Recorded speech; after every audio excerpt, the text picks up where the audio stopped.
আজকে মঙ্গলবার, বজরংবলির বার, তাই নিরামিষ। নিরামিষে ছেলেকে খেতে দিয়েছি বন্ধুরা। এই রকম মাখন দিয়ে ছেলে আমার খুব ভাত খেতে ভালোবাসে। নে লঙ্কাটা রগড়া, এখন কি আর বসে থাকার সময়?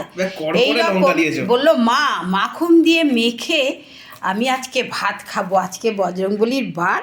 আমার ছেলে এমনিতে সব কিছুই আর করেছি বন্ধুরা।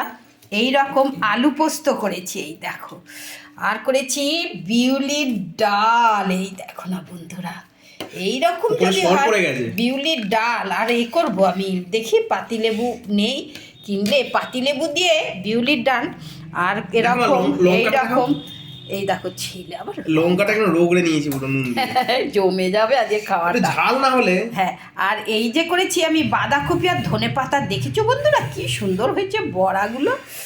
আর করেছি পাঁপড় ভাজা। ছেলে বলছে মা আজকে একদম জমে যাবে। আলু সেদ্ধটা গরম ভেতরে, আলু সেদ্ধটা তো গরম হবেই বাবা, কিন্তু মাখনটা এখনো বলছে না, মাখনটা সে কাঠের মতোই হয়ে রয়েছে।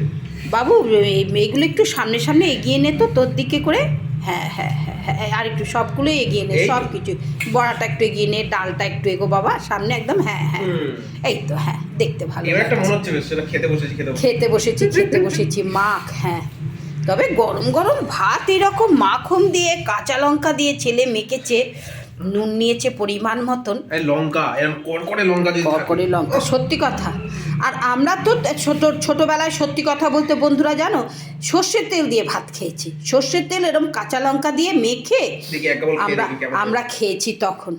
এখনকার ছেলেপিলে তো ঘি মাখন ছাড়া খায় না। আমাদের সময় আমরা কি আর অত সত্যি তখন অত না ছেলেপিলে নিয়ে ওরে বাবা করকরে আছে না, তখন ছেলেপিলেদের অত বিলাসিতা, বাড়িতে যতই পয়সা থাকুক এ থাকুক অত বিলাসিতা করতো না কেউ। পুজোয় ওই একটা জামা হবে হাজার বাবার পয়সা থাকলেও, আর ডিম অর্ধেক বন্ধুরা। এই দেখো এরকম বাঁধাকপি, বড়াটা বাঁধাকপির তরকারি, বাঁধাকপি দিয়ে ওহ খুব সুন্দর হয়েছে না বাবু বাঁধাকপির বড়াটা। আমি কিন্তু খুব ভালোবাসি জানিস তো বাঁধাকপির বড়া খেতে, আমার খুব ভালো লাগে, এত ভালো লাগে বাঁধাকপির বড়া। আমার ছেলে খুব যে ভালোবাসে তা না, কিন্তু আজকেটা মুচমুচে হয়েছে না বাবা।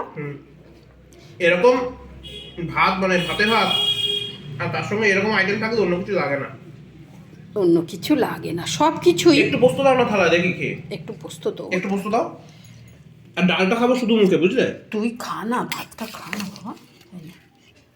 এই দেখো বন্ধুরা এইরকম পোস্ত খেয়ে দেখি কেমন হয়েছে। একটা দানা ভাব থাকবে পোস্ততে, তার জন্য পোস্তর পরিমাণটা একটু বেশি দিতে হবে। পোস্ত পরিমাণটা বেশির কথা নয়, পোস্তর যা দাম সবাই পরিমাণ আর বেশি দিয়ে উঠতে পারে না বাবা, কিন্তু যেটাই করতে হবে ওই বেশি কাদা কাদা হয়ে গেলে পোস্ত বাটাটা তত লাগে না। আজ খাওয়াটা তাহলে একদম ঠিকঠাক জমে গেছে, এইরকম করে মাছ মাংস ডিম না, তার কোনো ভালো লাগে তা নয়, এক একদিন আবার এরকম হলো। ঠিক আছে, খেয়ে নে।